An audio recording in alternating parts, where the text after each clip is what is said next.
Hello friends and today will start और आज हम स्टार्ट करेंगे चैप्टर नंबर 5 का थर्ड लेक्चर। और सेकंड लेक्चर में हमने क्या देखा था? गति के दूसरे न्यूटन के गति के दूसरे नियम, द्वितीय नियम देखा था और उसमें एक सवाल देखा था। तो और उसके बाद अगर हम देखें तो उसके बाद हमारा नेक्स्ट आएगा उदाहरण 5.2। ठीक है, तो पहले हम क्या करते हैं, टाइटल डाल देते हैं चैप्टर नंबर 5 और आएगा हमारा गति के नियम। ठीक है, गति के नियम हो गया और इसके अंदर आज क्या देखेंगे, उदाहरण 5.2। ठीक है, और देखो स्क्रीन पे आपको क्वेश्चन दिखाई दे रहा होगा।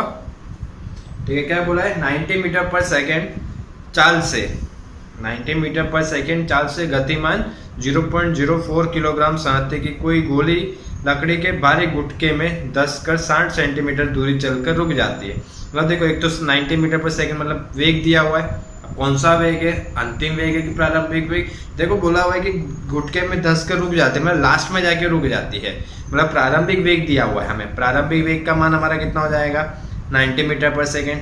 द्रव्यमान दिया हुआ है और कितनी दूरी तय कर रहा है, 60 सेंटीमीटर दूरी तय कर रहा है। और क्या बोल रहा है, दूरी चलकर रुक जाता है, मतलब अंतिम वेग हमारा क्या हो जाएगा, 0। और क्या बोला है, गुटके द्वारा गोली पर लगने वाला औसत अवरोधी बल, लकड़ी का गुटका क्या कर रहा होगा, यहाँ पे अवरोध कर रहा होगा, मतलब विरोध कर रहा होगा। ठीक है, तो वो कितना बल लगा रहा होगा वो चीज हम देखते हैं। ठीक है, चलो तो आओ देखो स्क्रीन पे, अब बोर्ड पे देखो क्या क्या मान दिया था। एक प्रारंभिक वेग दिया है, तो प्रारंभिक वेग को मान लेते हैं v0। v0 का मान हो जाएगा हमारा 90 मीटर पर सेकेंड। ठीक है, और दूसरा क्या दिया था, देखो और m द्रव्यमान का मान दिया है 0.04 kg। और अंतिम वेग अभी बताए कितना होता है, रुक जाएगा मतलब 0 मीटर पर सेकेंड। ठीक है, और दूरी दी हुई है, दूरी को x मान लेते हैं, कितना है 60 सेंटीमीटर। और सेंटीमीटर को मीटर में कन्वर्ट करोगे तो क्या करना पड़ेगा, 60 से डिवाइड करो, 100 से डिवाइड करोगे और 100 से डिवाइड करो तो हमारा आंसर क्या आ जाएगा 0.6 मीटर। ठीक है, चलो x भी मिल गया। और क्या निकालने के लिए बोला हुआ है, बल निकालने के लिए। और बल के लिए हमें पता है इक्वेशन क्या होता है, F = ma। तो पहले हमें क्या ज्ञात करना पड़ेगा, a ज्ञात करना पड़ेगा। ठीक है, इतनी चीज याद रखना। देखो हो क्या रहा है, रियल में बता देता हूँ। मतलब क्या कंसीडर कर रहे हैं, जैसे यहाँ पे मान लो एक लकड़ी का गुटका है, एक गुटका मतलब बॉक्स जैसा होगा लकड़ी का पूरा। देखो यहाँ से क्या कर रही है, एक बुलेट या फिर गन या गोली क्या कर रही है, गति कर रही है। और कितने वेग से गति कर रही है, 90 मीटर पर सेकंड से गति कर रही है। और ये जाके क्या होगी, लकड़ी में होगी, घुस जाएगी और घुस के क्या होगी, दूसरी तरफ नहीं निकल रही है। मतलब कितनी दूरी तय करेगी, यहाँ से लेके मान लेते हैं यहाँ तक अंदर गई और यहाँ पे जाके क्या होगी, वो रुक गई। ठीक है, और उसके लिए कितनी दूरी तय करनी पड़ी, 60 सेंटीमीटर। तो जितना बल क्या कर रहा होगा, बुलेट लगा रहा होगा या गोली लगा रही होगी किसके ऊपर, लकड़ी के ऊपर, तो उतना ही बल क्या कर रही होगी, लकड़ी किस पे लगा रही होगी, गोली के ऊपर। क्योंकि दोनों का बल समान होगा तभी चीज क्या हो सकती है, रुक सकती है। जैसे अगर हम मान ले, जैसे मार्कर है, मार्कर मान लो इस दिशा में गति कर रहा है ऐसे, और सामने से तुम क्या करो, बल लगा दो, और जितना बल मार्कर लगा रहा उतना ही बल तुम लगा दो, तो मार्कर आगे जा पाएगा, नहीं जा पाएगा। क्योंकि दोनों का बलों का मान कैसा हो जाएगा, समान हो जाएगा। तो ये चीज बोल सकते हैं कि जितना हमारा क्या होगा, गोली का मान होगा उतना ही कितना होगा, किसका होगा, लकड़ी का होगा। तो हम किसी के लिए भी ज्ञात कर लो, कोई फर्क नहीं पड़ेगा। ठीक है, चलो बल निकालना, ma होना चाहिए। अब a के लिए में क्या होना चाहिए, अब a कहां से निकालेंगे, 3 समीकरण में पढ़ा हुआ है, क्या होता है उसमें पहला समीकरण देंगे तो क्या आता है, v = v0 + at।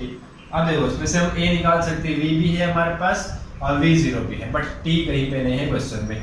इसके पहले वाले समीकरण का हम उपयोग कर सकते हैं नहीं। उसी तरह x = v0t + ½ at² दूसरा था, उसमें भी t आ रहा है तो उसका भी उपयोग नहीं कर सकते। हमारे पास बचा कौन सा, थर्ड समीकरण। थर्ड समीकरण हमारा क्या आता है, 2ax = v² - v0²।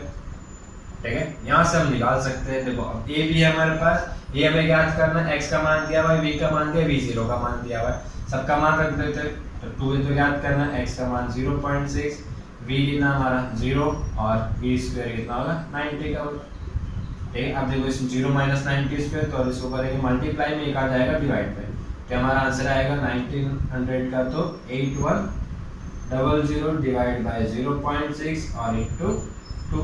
ये दोनों गुणा कर लेता है, इक्वल की दूसरी साइड गया तो क्या हो गया, डिवाइड में। अब देखो इसी को अगर हम सॉल्व करें तो क्या आएगा, इसका आंसर आ रहा है -6750। ठीक है, इसको सॉल्व करो तो आएगा -6750 मीटर पर सेकंड स्क्वायर। त्वरण का मान मिल गया। और देखो माइनस क्यों, क्योंकि वेग का मान क्या हो रहा है, कम होता है, और वेग का मान अगर बढ़ता है तो त्वरण का मान प्लस मिलेगा, वेग का मान कम होता जाता है तो त्वरण का मान क्या मिलता है, माइनस मिलता है। इससे हमें पता चल गया कि अंतिम वेग क्या हो रहा है, 0 हो रहा है। ठीक है, इसको क्या बोलते हैं, प्रति त्वरण। ठीक है, वेग त्वरण का मान अगर हमें ऋण मिलता है तो उसको हम क्या बोलेंगे, प्रति त्वरण। ठीक है, हो गया। अब देखो हमें क्या निकालना था, f इज इक्वल टू क्या हो जाएगा, m का मान भी दिया हुआ है, कितना है 0.04 kg, अब a का मान हमने निकाल लिया। अब देखो यहाँ माइनस लेने की जरूरत नहीं, क्योंकि माइनस हमें दिशा के लिए पता चल गया। ठीक है, क्योंकि विपरीत दिशा में बल लगा रहा है इसके लिए। तो 6750 और मल्टीप्लाई कर लो अगर 6750 से, तो हमारा आंसर आ रहा है 270 न्यूटन। ठीक है, स्क्रीनशॉट ले लो आराम से, या वीडियो को पॉज करके लिख सकते हो आराम से।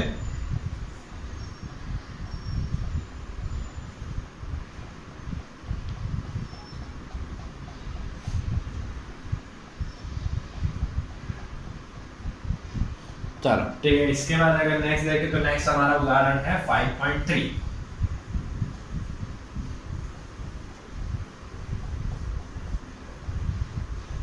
देखो ठीक है, देखो स्क्रीन पे नेक्स्ट क्वेश्चन दिख रहा होगा। क्या बोला, द्रव्यमान m के कण की गति y is equal to U T plus half A T G T square से वर्णित है, तो उस कण पर लगने वाले बल को ज्ञात कीजिए। मतलब क्या बोला हुआ है, एक कण दिया हुआ है जिसका द्रव्यमान m दिया हुआ है और उसके y मतलब दूरी के लिए, ठीक है, दूरी का समीकरण दिया, और क्या निकालने के लिए बोल रहे हैं, बल निकालने के लिए बोल रहे हैं, बल को ज्ञात करने के लिए बोल रहे हैं। ठीक है, चलो देखो राव बोर्ड पे क्या आएगा, हमारा नेक्स्ट है उदाहरण 5.3। ठीक है, और क्या बोला हुआ, n द्रव्यमान का कण है और y का मान दिया हुआ, y क्या है हमारा ut plus half gt square. और इसके लिए देखो मैंने ऑलरेडी बताया है कि y हमारा क्या है, विस्थापन है। तो विस्थापन से अगर मान लो क्या निकालना हो, वेग निकालना, तो विस्थापन क्या क्या करेंगे, समय के सापेक्ष एक बार अवकलन करोगे, वेग का वापस समय के सापेक्ष एक बार और अवकलन करो, क्या मिल जाएगा, त्वरण। ठीक है, तो ये दो चीज मिल जाएगी। तो पहले हम क्या निकाल लेते हैं, वेग v इज इक्वल टू क्या आ जाएगा हमारा dv by dt, sorry v is equal to dx by dt, और यहाँ y के लिए दिए तो dy बाई dt क्या हो जाएगा, y का मान रख दो। ठीक है, y इज इक्वल टू क्या हो जाएगा ut plus half gt square.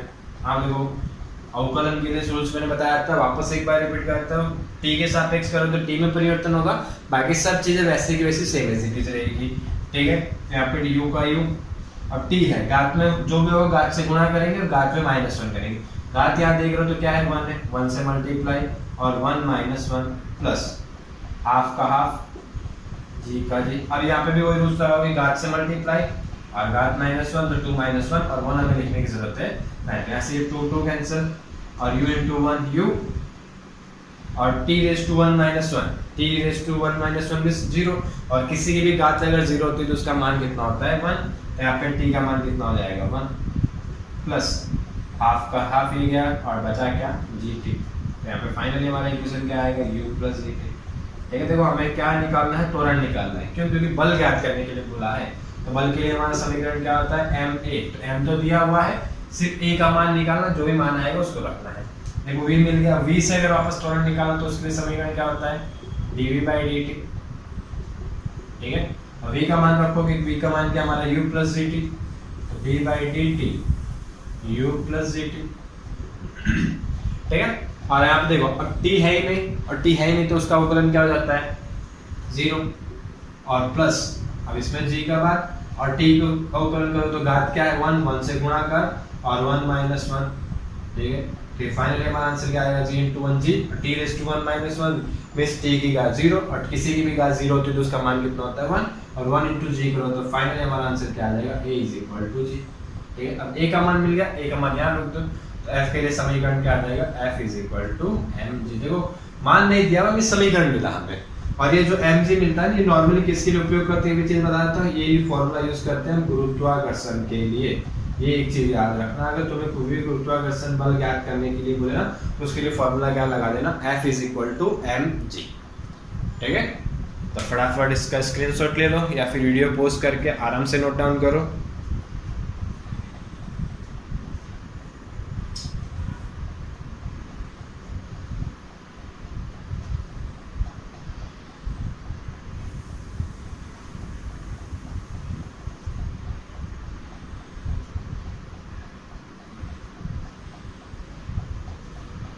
चलो ठीक है। और इसके बाद अगर नेक्स्ट टॉपिक देखें तो नेक्स्ट टॉपिक हमारा आएगा आवेग। ठीक है, देखो हमने लास्ट देखा था द्वितीय बल के लिए हमने क्या पढ़ा था, समय पढ़ा था। तो उसी प्रकार अब तीसरे के लिए हम क्या करेंगे, एक चीज और राशि पढ़ते जिसको हम बोलते हैं आवेग। ठीक है, आवेग का मतलब क्या होता है थोड़ा सा मैं बता देता हूँ। आवेग मतलब कोई भी जो बल लगता है किसी चीज पे, हम क्या करते हैं बल लगाते हैं और कितने समय तक लगाते हैं। ठीक है, कोई भी चीज पे हम क्या करते हैं बल लगाते हैं और कितने समय तक लगाते हैं। तो बल और जो समय का गुणनफल होता है उससे जो राशि मिलती है उस राशि को हम क्या बोलते हैं आवेग। ठीक है, और आवेग का मतलब होता है इंग्लिश में इम्पल्स। ठीक है, इंग्लिश में मतलब क्या होगा इम्पल्स, और इसके लिए इसको हम आई से भी दर्शा सकते हैं। ठीक है, अब हमें क्या बोला कि बल और समय का गुणनफल होना चाहिए। तो बल और समय गुणनफल के लिए हमने एक चीज ऑलरेडी पढ़ी हुई है, अभी पिछले वाले में हमने पढ़ा था द्वितीय में क्या होता है F is equal to dp/dt। ठीक है, तो dt क्या है यहाँ पे समय है ना, समय डिवाइड में इक्वल की दूसरी साइड जाएगा तो क्या हो जाएगा मल्टीप्लाई। तो यहाँ से हमारा इक्वेशन क्या हो जाएगा dp equal to f into dt। ठीक है, देखो ये मिल गया। और इस चीज को हम क्या लिख सकते हैं आई। यहाँ से दो चीज मिली, एक तो मिला dp का मतलब क्या होता है संवेग में जो परिवर्तन होगा। ठीक है, dp का मतलब क्या हो जाएगा संवेग में परिवर्तन, तो इसको भी बोल सकते हो। या फिर दूसरा क्या हो जाएगा बल गुणित dt मतलब समय, और इन दोनों को हम क्या बोल सकते हैं आवेग। तब देखो तुम क्वेश्चन को आराम से पढ़ के देखना कौन सी चीज दी। अगर क्वेश्चन में तुम्हें बल और समय दिया है तो भी तुम क्या कर सकते हो आवेग निकाल सकते हो, या फिर समय में जो परिवर्तन हो रहा, समय में परिवर्तन में क्या परिवर्तन होगा, समय के लिए इक्वेशन क्या होता है हमारा p is equal to mv। तो द्रव्यमान में तो कभी परिवर्तन होने से रहा नहीं, तो सिर्फ परिवर्तन किसमें होता है वेग में। ठीक है, और वेग में परिवर्तन होगा वो तुम निकाल लो तो उससे क्या मिल जाएगा समय में परिवर्तन, और जितना समय में परिवर्तन हो रहा होगा उसी चीज को हम क्या बोलेंगे आवेग। और किससे दर्शाएंगे आई से। इतनी चीज क्लियर है। ठीक है, तो पहले इतना नोट डाउन कर लो, या फिर देखो पहले इसके लिए एक उदाहरण ले लेते हैं। जैसे मान लो क्या करते हैं क्रिकेट खेलते हो देखा हो तो क्या कर रहा होता है, इधर क्या होता है बैट्समैन खड़ा होगा, एक बैट लेकर खड़ा होगा। ठीक है, और मान लो इधर से क्या कर रहा है बॉलर आ रहा है, उसने बॉल फेंकी इस तरफ। ठीक है, और मान लेते हैं बॉल की स्पीड है यहाँ पे 100 किलोमीटर/आवर। ठीक है, और इस दिशा में तो इसको मान लेते हैं चलो प्लस है। ठीक है, बॉल ऐसे गति करते करते आई और यहाँ पे आके बॉल बैट्समैन ने क्या किया जोर से हिट किया, बैट की वजह से बल लगा होगा, और बल लगने से बॉल कहाँ चला गया मान लो 6 की ओर चला गया। और अब बॉल का वेग कितना हो गया बढ़ गया क्योंकि बल लगाया, और कितना हो गया 150 किलोमीटर/आवर। और इसको क्या लेना पड़ेगा माइनस। देखो वेग में परिवर्तन हुआ, इसके लिए बल किसने लगाया बैट के द्वारा, और बैट के द्वारा जो बल लगा उसके लिए समय क्या था बहुत कम था। मिस बॉल आया टच हुआ निकल गया, हमें पता भी नहीं चल रहा है कब टच हुआ निकल गया। ठीक है, तो मतलब कौन सा समय लेना है जब बॉल टच हुआ, और जितने समय के लिए सिर्फ टच था उतना समय लेना है। और रियल में हम देखेंगे तो मिली सेकेंड या माइक्रो सेकेंड के बराबर रहता है। बॉल आया बॉल से लगा सिर्फ उतना सा समय लगे, कितना आने में लगा था जाने में लगा, उस समय को हमें काउंट नहीं करना है। कौन सा समय होगा जिस समय सिर्फ बल लग रहा होगा। तो बल कब लग रहा होगा जब सिर्फ बॉल और बैट के बीच में क्या होगा संपर्क होगा। तो जब संपर्क हो रहा था तभी जो समय लग रहा है सिर्फ उसी समय को हमें लेना है। ठीक है, तो वहां सब समय निकाल सकते हो, और बल लगा हुआ उसी की वजह से दूसरा क्या हो गया देखो वेग में परिवर्तन हो गया। ठीक है, तो ये चीज में निकाल सकते हैं, ये एक उदाहरण ले सकते हो। या फिर दूसरा एक उदाहरण ले, हम मान लेते हैं बॉल होता है, बॉल को हम क्या करेंगे मान लो दीवार पे फेंक रहे हो, तो दीवार पे फेंकते तो दीवार की वजह से क्या आता है पहले बॉल मान लो इस साइड जा रहा है, यहाँ पे मान लो दीवार है, बॉल इधर गति किया और वापस टकरा के क्या आ रहा है इस तरफ। हमने बॉल इस दिशा में लगाया तो बॉल इधर जा रहा है, लेकिन फिर क्या करा बॉल की दिशा बदल गई। तो बॉल की अगर दिशा बदल रही है मतलब बॉल पे और भी किसी ने बल लगाया, तो किसने बल लगाया दीवार ने, कौन सी दिशा में इस दिशा में, उसकी वजह से उसकी वेग की दिशा क्या हो गई बदल गई। ठीक है, तो बॉल कितने समय तक बॉल पे बल कौन लगा रहा था दीवार लगा रही थी, कितने समय तक लगा रही थी बहुत कम समय तक, तो वो हमें काउंट करना है। ठीक है, वो चीज कैसे निकालोगे वो चाहे काउंट करना हमारे लिए पॉसिबल है नहीं, बहुत ही कम समय होता है वहां पे सेकंड देखो तब तक वापस बॉल आ जाता है। तो उसके लिए क्या करेंगे हम संवेग में परिवर्तन निकाल लो, तो तुम्हें ये बल और समय ज्ञात करने की जरूरत पड़ेगी नहीं कि प्रारंभिक पहले तुमने जब बॉल फेंका तो कितने वेग से आया, टकरा के वापस कितने वेग से आया, ये चीज निकाल लो बस। द्रव्यमान हमें बॉल का पता ही है तो पी एम वी करके अभी देखो इसी के बाद हम एक उदाहरण करेंगे उसमें पता चल जाएगा। ठीक है, तो पहले दो उदाहरण ये याद रखना और इतना सा नोट डाउन कर लो।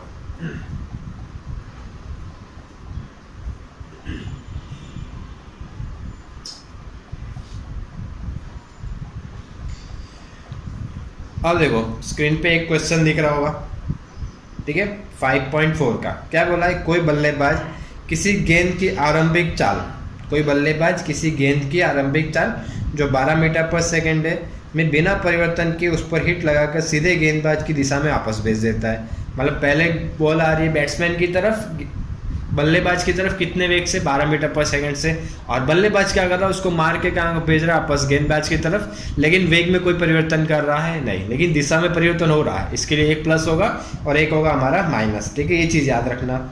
अब देखो दूसरी चीज़ क्या बोली है, लगाकर सीधे गेंद की दिशा में वापस भेज देता है, और यदि गेंद की सहती 0.15 kg, और क्या बोला हुआ है, गेंद की सहती, सहती मतलब यहाँ होता है द्रव्यमान, ठीक है, सहती का मतलब होता है द्रव्यमान का मान दिया हुआ है 0.15 kg। तो गेंद को दिया गया आवेग ज्ञात कीजिए, मतलब क्या निकालना है, आवेग। आवेग के लिए अभी मैंने बताया था क्या निकालने, हम संवेग में परिवर्तन निकालते हैं, ठीक है। चलो देखो, मतलब आवेग ज्ञात करना है, आवेग के लिए भी मैंने बताया था क्या होना चाहिए, संवेग में परिवर्तन निकालेंगे। देखो तो उसके लिए थोड़ी सी चीज पहले बता देते हैं। जैसे मान अगर बॉल इस दिशा में आ रहा था, पहले बैट्समैन यहाँ पे खड़ा है, मान लो यहाँ पे विकेट होंगे, बॉल इस तरफ आ रहा था, कितने वेग से, 12 मीटर पर सेकंड से, ठीक है। इसको चलो मान लेते हैं इस दिशा को, क्योंकि हम प्लस माइनस ऐसे लेते हैं, इसको प्लस एक्स मानते हैं और इसको माइनस एक्स मानते हैं, तो इस दिशा को हमेशा प्लस मान लो, थोड़ा बेटर रहेगा, ठीक है। तो इसको मान लेते हैं -12 मीटर पर सेकंड। फिर क्या किया, यहाँ पे बैट्समैन था, बैट्समैन ने क्या किया, बैट से मारा और बॉल वापस उस दिशा में गया। अभी भी कितने वेग में कोई परिवर्तन नहीं हो रहा है, मतलब 12 मीटर पर सेकंड से आया था, अभी भी कितने से जा रहा है, 12 मीटर पर सेकंड से, लेकिन ये माइनस था इस दिशा में, तो इस दिशा को क्या लेना पड़ेगा, प्लस, ये हो गया। इसको मान लो V1, इसको V2, ठीक है, ये प्रारंभिक, ये अंतिम हो जाएगा। अब देखो तुम्हें क्या निकालना, I का मतलब क्या, dp का मतलब क्या, अंतिम संवेग माइनस प्रारंभिक संवेग। तो अंतिम संवेग के लिए m2 v2 और m1 v1 लिखने की जरूरत नहीं है, क्योंकि द्रव्यमान में कोई परिवर्तन नहीं होता है। ये नहीं कि बॉल जब आ रहा था 100 ग्राम का था और वापस गया तो 50 ग्राम का हो गया, बॉल के टुकड़े हो रहे हैं, नहीं हो रहे हैं, बॉल के सिर्फ वेग में परिवर्तन हो सकता है, दिशा में परिवर्तन हो रहा है। तो यहाँ पे वेग में भी परिवर्तन नहीं हो रहा है, ना द्रव्यमान में परिवर्तन हो, सिर्फ दिशा में परिवर्तन हो रहा है, ठीक है। तो इसके लिए v2 और v1 क्यों लिखा, तो एक माइनस है और एक प्लस है, इसके लिए लिखा है, ठीक है। और यहाँ से हम देखें तो m1 और m2 लिखने की जरूरत है नहीं, क्योंकि दोनों के लिए द्रव्यमान अलग अलग नहीं होगा, सेम होगा। अब देखो क्वेश्चन में क्या क्या किया है, वेग दिया हुआ है और द्रव्यमान m का मान दिया हुआ है। m का मान कितना दिया हुआ है, 0.15 kg,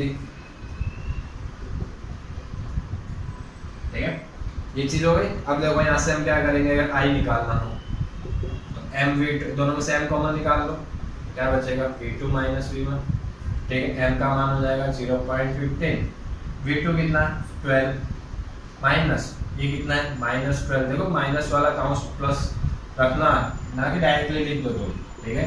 तो 0.15 12 minus into minus plus, 12 plus 12 ये कितना हो जाएगा 24 इंटू 0.15, तो हमारा आंसर आएगा I is equal to 3.6। अब देखो इसके लिए मात्रक चाहिए होगा, तो मात्रक के लिए भी मैंने बताया था I इक्वल टू क्या होता है, बल गुणे समय।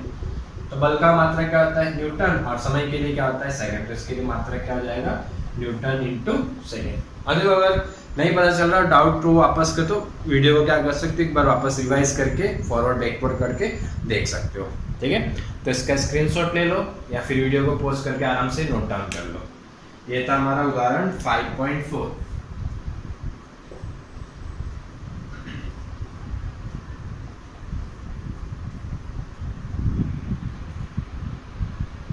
ओके, वीडियो देखने के लिए थैंक यू, और पसंद आया तो सब्सक्राइब ज़रूर करना।